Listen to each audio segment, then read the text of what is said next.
मेरी सास ना बहुत अच्छी है, मुझे ना कभी भी घर जाने से मना नहीं करती, हमेशा दीदी से पहले मुझे ही भेजती है। मम्मी जी, आपके लिए चाय बना दूं? चाय कौन पीता है इतनी गर्मी में? कोल्ड ड्रिंक लिया मेरे लिए। ये लो मम्मी जी। मम्मी जी, मैं ना वो ये कह रही थी, बच्चों की छुट्टियां हो रही हैं तो मैं भी अपने मायके चली जाऊं। ऐसे कैसे तुझे भेज दूं अचानक? तुझे पता है ना मनीषा भी जा रही है, उसके आने के बाद तुम चले जाना। मम्मी जी, आप ना हर बार ऐसा ही करते हो, फिर बच्चों की छुट्टियां ख़त्म हो जाती हैं और मैं हर बार यहीं पे रह जाती हूँ। तो मैं ये सोच रही थी, पहले मैं चली जाती हूँ 4-5 दिन के लिए, मेरे आने के बाद मनीषा चली जाएगी। चलो मम्मी को बुलाती हूँ, अब की बार ना पूरे 10 दिन के लिए जाऊंगी। क्यों तेरे को इतनी जल्दी है वहां जाने की? और तेरा वहां रखा क्या है? और तू वहां से ऐसा क्या लेके आएगी? मम्मी जी, इसमें लाने वाली कौन सी बात है? वो तो जो मुझे खुशी से दे देते हैं मैं वो ही लेके आ जाती हूँ। और यही तो मैं तुझे समझा रही हूँ, मनीषा अपने घर जाती है तो कितना सामान लेके आती है।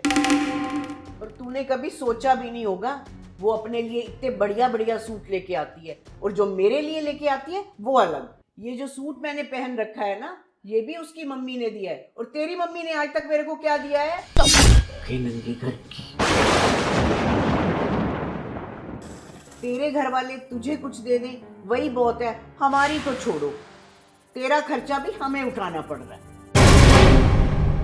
तो फिर तू क्या करेगी मायके जाके? मनीषा को जाने दे।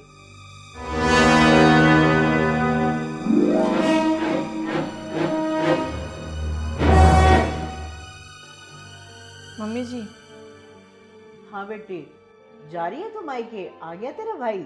नहीं नहीं मम्मी जी, वो ना मेरे भैया ने फ़ोन करके मना कर दिया है, वो ना कहीं बाहर घूमने जा रहे हैं। तो मैं ना जाऊंगी तो 15-20 दिन के बाद जाऊंगी, और वो भी जाऊं तो जाऊं, नहीं भी जाऊं। क्यों बेटा, ऐसा क्या हो गया? मम्मी जी अब क्या बताऊं, उन्होंने मुझे फ़ोन किया तो मैंने आपको बता दिया।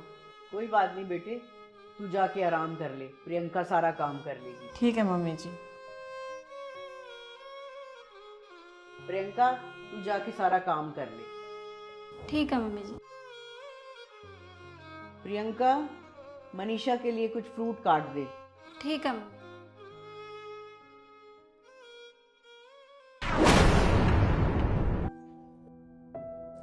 ले मनीषा, ये फ्रूट खा ले। दीदी 5 मिनट बैठो। नहीं नहीं मनीषा, तू ये फ्रूट खा ले, मुझे ना किचन में बहुत सारा काम है। दीदी बैठो ना मेरे पास, सारा दिन काम ही ना करते रहते हो, पहले आप ना मेरी बात सुनो। हाँ मनीषा बोल। मैं ना ये कह रही थी कि आप ना अब की बार अपने मायके चले जाओ। मनीषा, तुझे तो पता है ना, मम्मी जी मुझे कभी भी मायके नहीं जाने देती, मैं इनके लिए कुछ खास लेके नहीं आती ना। दीदी मैं इसलिए आपको कह रही हूँ, अगर आज मैं आपकी और मम्मी की बातें नहीं सुनती ना, तो मुझे ना कभी भी ये पता नहीं चलता कि मम्मी मुझे इतनी जल्दी जल्दी और इतने टाइम के लिए क्यों भेजती हैं। क्योंकि मम्मी ये चाहती हैं कि मैं वहाँ से ना उनके लिए बहुत सारा सामान, पैसे और अच्छे अच्छे सूट लेके आऊँ। तो इसलिए ना अब की बार मैंने उनको झूठ बोल दिया। क्या? हाँ दीदी, आप हमारे लिए, अपने परिवार के लिए और सबके लिए कितना सेक्रीफाइस करते हो। अब की बार ना मैं ये चाहती हूँ कि आप अपने मायके चली जाओ। मनीषा, और सारे घर का काम? दीदी आप घर के काम की टेंशन मत लो, घर का सारा काम ना मैं कर लूँगी। और दीदी जब तक आपका मन करे ना, अब तब तक रुक के आना, आप हर बार घर की जिम्मेदारियों में उलझ के रह जाते हो। थैंक यू मनीषा, तू मेरे बारे में कितना सोचती है। थैंक यू वाली कोई बात नहीं दीदी, अगर हम देवरानी जेठानी आपस में एक दूसरे का साथ नहीं देंगी तो और कौन देगा। और सोचो, अगर मैं भी गरीब परिवार से होती तो मम्मी मेरे साथ भी ऐसा ही व्यवहार करती जैसा आपके साथ कर रही हैं, तब फिर आप मेरा साथ देते नहीं देते बताओ। हाँ हाँ, क्यों नहीं देती, आखिरकार तू मेरी देवरानी नहीं, मेरी छोटी बहन जैसी है। अच्छा बहू, तू प्रियंका को भेजना चाहती थी उसके मायके, तूने मुझे जानबूझ के झूठ बोला।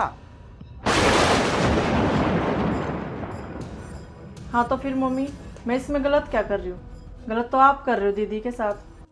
आपको तो मम्मी यही लगता है कि जो अपने मायके से अच्छे अच्छे सूट लेके आए और अच्छे अच्छे पैसे लेके आए उसी को घर भेजूँ और किसी को तो भेजूँ ही ना। तो मम्मी आप खुद सोच के देखो, अगर आप अपनी बेटी को अच्छे अच्छे सूट और पैसे नहीं दोगे तो क्या उसकी सास उसको मायके आने देगी? और अगर वो मायके नहीं आएगी तो आपको कैसा लगेगा अपनी बेटी के बिना? हाँ बहू, मैं बिल्कुल गलत सोच रही थी जो मैं इसके साथ भेदभाव कर रही थी। परवीन बेटा, हाँ मम्मी बोलो। अब तू ऐसा कर, प्रियंका को इसके मायके छोड़ा। मम्मी प्रियंका कब अपने मायके जाती है? ये तो बेचारी यहीं पे रहती है। क्योंकि मुझे अपनी गलती का एहसास हो गया। मुझे अमीर और गरीब में फर्क नहीं करना चाहिए था। हैं तो दोनों मेरे घर की बहुएं ना। हाँ दोस्तों, देखा आपने, अगर देवरानी जेठानी में सगी बहनों जैसा प्यार होगा ना तो उनकी सास को ना उनकी बात माननी पड़ेगी। क्या मैं बात सही कह रहा हूँ? एक बार प्यारा सा कमेंट करके जरूर करना। राम राम।